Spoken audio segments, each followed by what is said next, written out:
अहो हाडा का तुम्हाला पण यायचंय शूट मध्ये? आउटडोर शूट म्हटलं की मध्ये आधी हे असं होणार. शूट भोसरीमध्ये होतं आणि त्या दरम्यान इन्स्टा फॅमिलीतली बरीचशी लोक आपल्याला भेटली, फोटो काढले आणि लय लय लय भारी वाटलं. आपण पोटासाठी काम करतो म्हणून पोट खुश ठेवलं पाहिजे. माई वडीलवाल्यांच्या इथे जाऊन तोंडावर कंट्रोल ठेवून फक्त 4 वडापाव खाल्ले. भोसरीमध्ये आली आणि विजय सेल्स मध्ये गेली नाही असं जिंदगीत कधी होणार नाही. तुमच्यापैकी बऱ्याच जणांना माहित नसेल तर सांगते, याच विजय सेल्स मध्ये मी 1.5 ते 2 वर्ष काम केले आणि स्वतःला आणि माझ्या मुलीला जगवले. त्या माझ्या कर्मभूमीने मला खूप काही दिलं आणि त्याच सोबत जीवाभावाची माणसे दिली. तुमच्या चांगल्या काळामध्ये आणि तुमच्या वाईट काळामध्ये जर कॉन्स्टंट लोक तुमच्या सोबत असतील तर माणूस म्हणून तुम्ही जिंकलात असं समजा. काही एक से बडकर एक मॉडेल्स. एकदा इथं आता आलात की पाय अक्षरशः निघत नाही. मी इथे होते तेव्हा ही गाडी इथं नव्हती.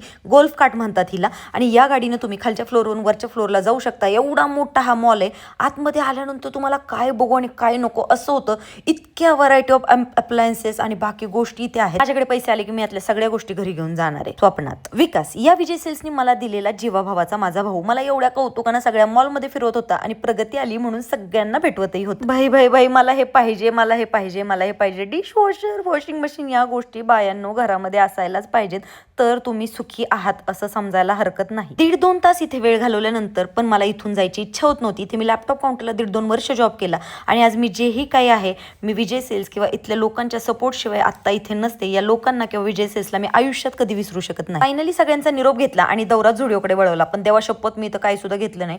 त्यानंतर खाली घरोपयोगी वस्तू घेण्यासाठी दुसऱ्या मॉलमध्ये गेले आणि इथं आल्यानंतर हे जे आहे ते सोपचं घेतलं. इथल्या या वस्तू बघितल्या की भाई मी किती गरीब आहे असं मला वाटतं. आणि हे मॅन्डेटरी आहे. साखर, शेंगदाणे हळूच इकडे तिकडे बघायचं आणि तोंडामध्ये कोंबायचं. पैसा वसूल. तेलच्या वस्तू बघून घेत जावा. 200 रुपयांना भुर्दंड पडलाय. बाकी एवढं बोंबलत फिरण्याचं कारण एकच होतं की माझं बाळ तिच्या माऊसोबत मॅचेस खेळायला गेलं होतं आणि मला त्यांना पिक करायचं होतं. माझ्याकडे वेळ होता आणि हे मेडल घेऊन आलं. त्याला पहिल्यांदा मला दाखवायची काही होती. तर आजचा दिवस असा भारीवाला गेला. अजून जे काही असेल ते तुम्हाला नेक्स्ट व्लॉगमध्ये बघायला मिळेल. आणि तुम्हाला जर आपले व्लॉग आवडत असतील तर लाईक, शेअर आणि कमेंट नक्की करा.